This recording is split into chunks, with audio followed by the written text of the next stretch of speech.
Hey, blessed be everybody. It's the Zen Witch here with another unboxing video. And this time I am unboxing an interesting deck because I only have the deck and not the book. And it is out of print. So I am right away going to be asking for your assistance here. If you know where I can get a copy of just the book, if you look online and try to find a copy of this deck to purchase, it's there in the hundreds of dollars because it's not available. This deck is called the Well-Worn Path. And let's see, I did do some looking up here. Raven Grimassi and Mickie Mueller, from what I've read, let's see. Although there are many divination decks designed for pagans, they still tend to rely on the symbolism of the Kabbalah or other spiritual systems. Now that changes forever. Grimassi and Taylor, with artist Mickie Mueller, have created a divination deck for pagans, witches, and Wiccans. Because this is not just another tarot, a special full-size book is included with the deck, except not mine, because I got it as a gift with somebody that wasn't using it anymore, and, you know. So here I have the deck, and that's all. And they're not in any kind of order because they're not numbered, so I'm just going to go through. Crone is the first one up here. You see her with her wisdom and all of her stuff, and her crow up there, or her raven and her books. That's me, y'all. And then Summerland, which is what a lot of pagans and Wiccans call, they use that word instead of heaven. They call it the Summerland, the place of rest and renewal. So you see kind of the spirits in the background there. And then we've got the reed. The reed is part of the witches' beliefs, the Wiccan belief system. And I use Wiccan here because we're talking about an organized religion. When I talk about witchcraft, I'm talking about wild witchcraft, witchcraft as it shows up on you. But when we're talking about Wicca, we are actually talking about an organized religion that I do not count myself part of. But the Wiccan reed is, and it harm none, do as thou wilt. Okay? And I think most witches, whether they're Wiccan or not, will go with this. And I do. That, you know, do what you want to do, be free under the law, but the law is don't hurt anybody, including yourself. So there's the reed. Reincarnation. Maiden. Words of the mages. To know, to dare, to will, to keep silent. Those are actually the kind of the powers of each of the directions and the elements. The east is to know, the south is to will, the west is to dare, and the north is to keep silent. The stag-horned god. And I want to give a nod here. Come on, focus. Give a nod here to a guy that when I was going up to the Starwood Festival in New York many years ago, it still continues in Ohio, there was a guy who was very tall and very thin, and he would walk around kind of naked but with a little loincloth or a belt or something on, and he had this fabulous rack of antlers that he wore. On the tip of each antler was a marshmallow, and I loved it. Okay, this is the sun. Come on. We don't want to focus today. All right, whatever. The sun. Earth. Green man. The god of the wood. The old ones. The standing stones there. Ancestral spirit. Hand fasting. And I love the symbology there. So the red and white, the red is the menstrual blood, white is semen. It's the two sacred fluids that with each of those things, life is created. And what the symbolism of hand fasting is, the binding of wrists symbolizes that you're creating a blood tie where one did not exist before. You are creating family out of people that are not blood family. So that's really cool. Mother, with the abundance all around her. Air. So I could put these in order, you know, Maid, Mother, Crone, Air, Fire, Water, Earth. familiar spirit. Familiar could be familial, you know, recognizing that they are family with us as well. Wand. And wait. There's a movie called The Secret of Kells that is an Irish-produced animated movie, and it's really awesome. And there's a character called Pangerbaum that's a cat, and that goes and does magic, and it's just really cool in how this is what familiars do. They go where we cannot. Wand, so the tools. Hearth. I miss a fireplace. Chalice. Voice of the wind. The key. Wheel of the year. The cauldron. Death and rebirth. Law of 3. So the law of 3 says that whatever you put out comes back to you times 3. Not 3 times, times 3. Okay, so it comes back bigger. So if you thought, you know, anything that I'm putting out there is going to come back to me 3 times bigger than what I'm putting out, makes you think about what you're putting out. Harvest. Water. The pentacle. So we've had the tools. We haven't had the athame yet. Pentagram. So there's a pentacle and a pentagram.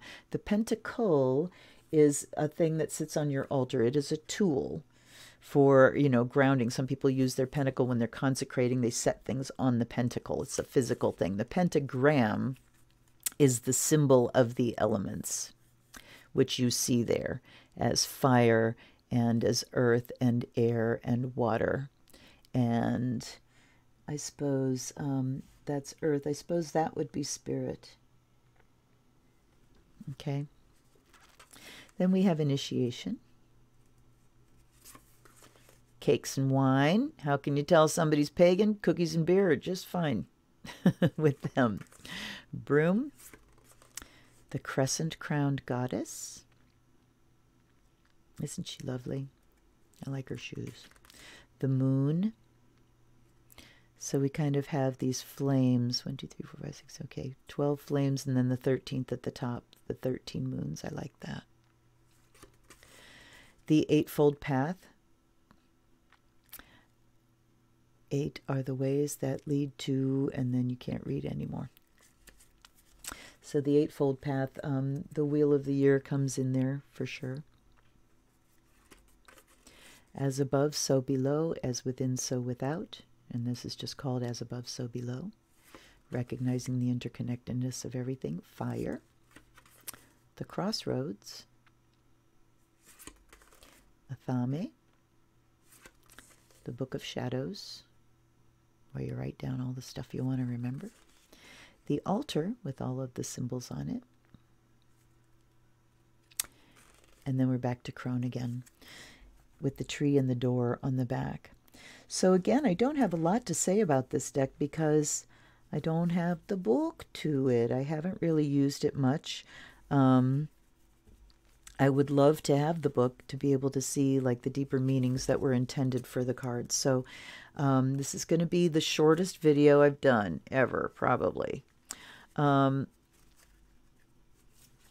Let's take a couple and see here. Okay, what message does this deck want to put out to people that are interested in the craft of the wise? Let's take 3. All right. Okay, interesting. So the message here, reincarnation, that's telling me that once a witch, always a witch, I think. That if you're feeling an interest in the craft now, it's because you've been there before and you're coming around again. And it's that cycle. It's the spiral of the cycle. So, you know, there are some that say that everybody you run into that you have a significant connection with in this lifetime is somebody that you've had a connection with before. And that, you know, when you get together with a group of people to do something, oh, we've made this agreement in a past life that we were all getting together. Completely unprovable. and very entertaining to think about.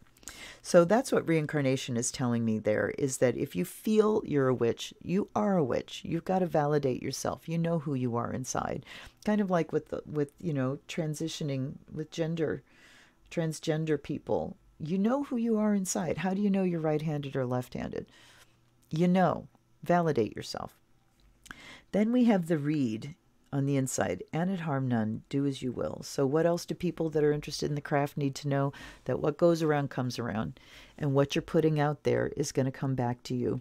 So you want to make sure that you're not harming anyone, including yourself. You know, a lot of witches don't use self-harm. They don't include it in there, and not interested in caring for themselves better. Anyway, the reed, and it harm none. And then Summerland. Okay, so what's the message here?